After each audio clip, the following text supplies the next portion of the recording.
حضرت مجدد الفسانی وہ ہستی ہیں کہ جن کی مجاہدانہ کاوشوں سے اسلام ہم تک پہنچا ہے۔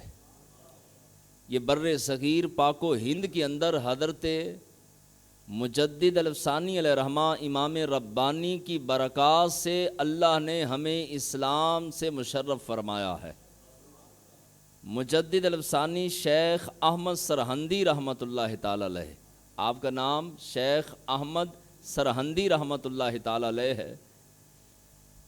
تو تمہید کے لیے چند ایک باتیں پہلے عرض کر دوں کہ اللہ نے ہمیں پاکستان کی صورت میں بہت بڑی نعمت عطا فرمائی۔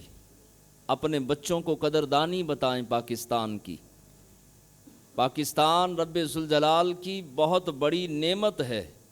جا کر کے اس نعمت کا پوچھنا ہو، آزادی کا پوچھنا ہو تو محکوم قوم کو پوچھا جائے، اس قوم کو پوچھا جائے جو قوم آزاد نہیں کہ آزادی کی نعمت کتنی بڑی نعمت ہوا کرتی ہے۔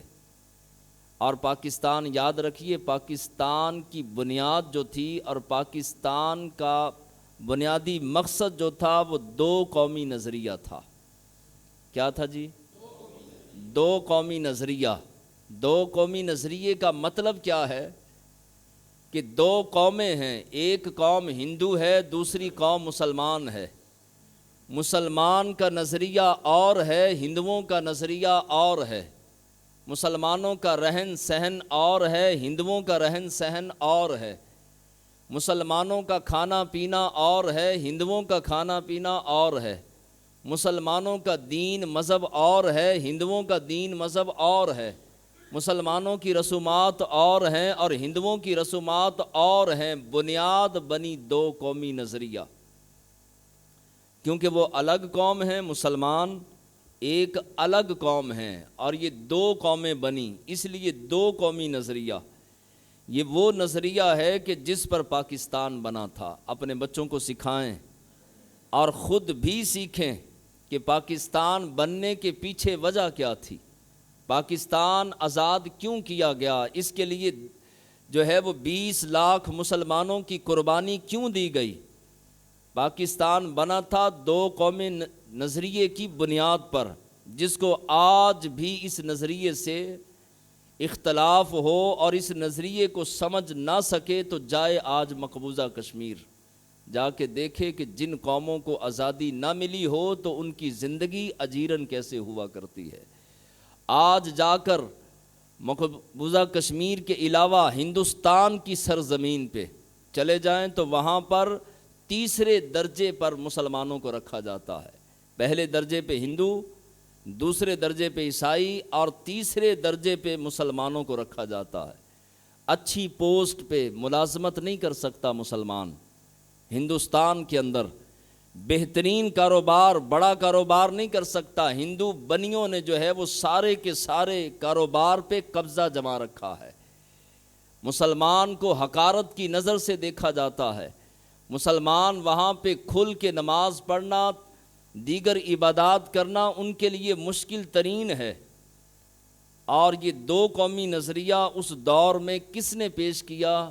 ڈاکٹر اقبال نے، حضرت اقبال نے، اور قلندر لاہوری نے دو قومی نظریہ پیش کیا۔ ان سے پہلے نعیم الدین مراد آبادی رحمۃ اللہ تعالی علیہ نے پیش کیا۔ پھر ان سے پہلے فضل حق خیر آبادی نے جو ہے وہ یہ دو قومی نظریہ پیش کر کے امت کو سمجھایا کہ یہ دو قومیں ہیں، الگ الگ ہیں، ان کا الگ الگ ملک ہونا چاہیے۔ علامہ اقبال نے یہ جو دو قومی نظریہ کب پیش کیا؟ اگر میں ہاتھ کھڑا کرواؤں تو شاید ہی کوئی ہاتھ کھڑا کرے کہ اقبال نے، قلندر لاہوری نے، علامہ اقبال نے دو قومی نظریہ جب اس امت کو پیش کیا، پاکستان کو الگ کرنے کے لیے، پاکستان بنانے کے لیے اور ہندوؤں سے جان چھڑانے کے لیے، دو قومی نظریہ جب پیش کیا تو تاریخ کیا تھی اور سن کون سا تھا؟ یاد رکھیے 1930 کے اندر۔ کب جی؟ 1930۔ 47 میں پاکستان بنا اور 1930 میں یہ دو قومی نظریہ جو ہے وہ اقبال نے پیش کیا۔ اور یاد رکھیے قائد اعظم کو قائد اعظم بنانے میں اہم ترین کردار علامہ اقبال کا ہے۔ اگر اقبال کانگریس سے جو ہے وہ قائد اعظم کو بلا کر کے ذہن سازی نہ کرتے، ذہن نہ بناتے، انفرادی کوشش نہ کرتے، اور محمد علی جناح کو جو ہے وہ یہ اپنا وقت دے کر اس کو یہ نہ ان کو بتاتے کہ ہمیں الگ ملک بنانا ہے، پاکستان بنانا ہے، تو محمد علی جناح کبھی قائد اعظم نہ بنتے۔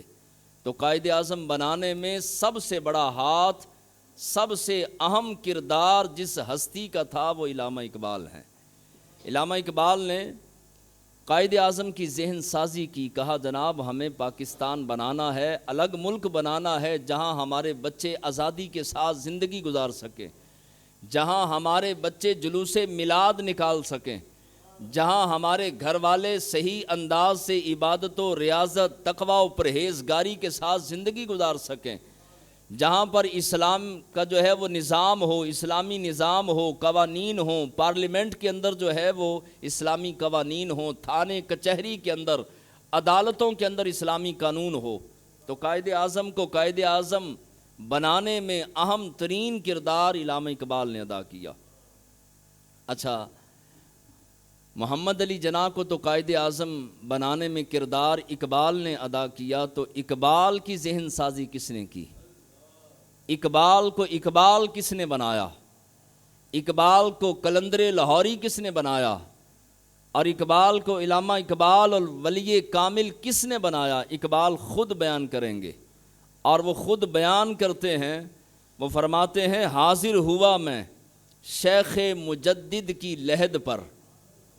آپ فرماتے ہیں کہ کائنات میں بہت ساری ہستیوں سے متاثر تھا، مگر سب سے زیادہ متاثر ہوا تو امام ربانی سے متاثر ہوا، شیخ احمد سرہندی سے متاثر ہوا، اور آپ کی قبر پاک پر مزار پر انوار پر اقبال حاضری دے کے کہتے ہیں حاضر ہوا میں شیخ مجدد کی لحد پر، وہ خاک جو زیر فلک ہے مطلع انوار۔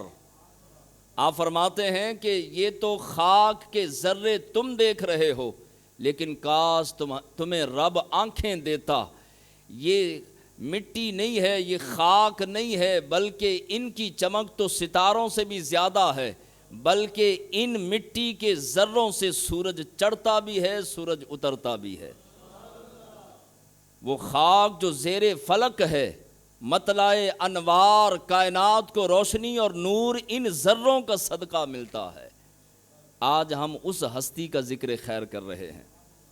اقبال فرماتے ہیں اللہ تمہیں نظر دے، تم دیکھ سکتے ہو تو دیکھو، مجدد الفسانی علیہ رحمہ کی قبر جو ظاہری مٹی کی ڈھیری ہے، اس کے ذروں سے تو سورج طلوع ہوتا ہے، اس کے ذروں سے تو ستاروں کو چمک ملتی ہے، اور انہی ذروں سے صبح اپنی جو ہے وہ نور لے کر صبح کا آغاز ہوتا ہے۔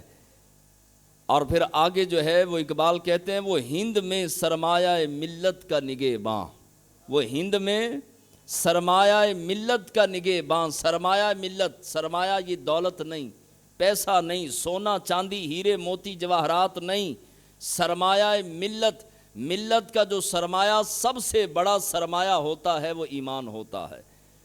اقبال فرماتے ہیں وہ ہند میں سرمایہ ملت کا نگہباں، اللہ نے بر وقت کیا جسے خبردار۔